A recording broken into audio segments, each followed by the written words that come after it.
प्रणम्य शिरसा देवं गौरीपुत्रं विनायकम्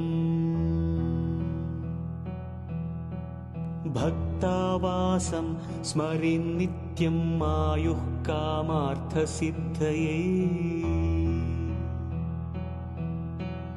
प्रणम्य शिरसा देवं गौरीपुत्रं विनायकम्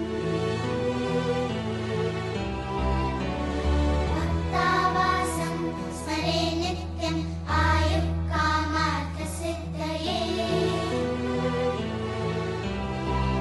प्रथमं वक्रतुण्डं च एकदन्तं द्वितीयकं तृतीयं कृष्णपिङ्गाक्षं गजवक्त्रं चतुर्थकं लम्बोदरं पञ्चमं च षष्ठं विकटं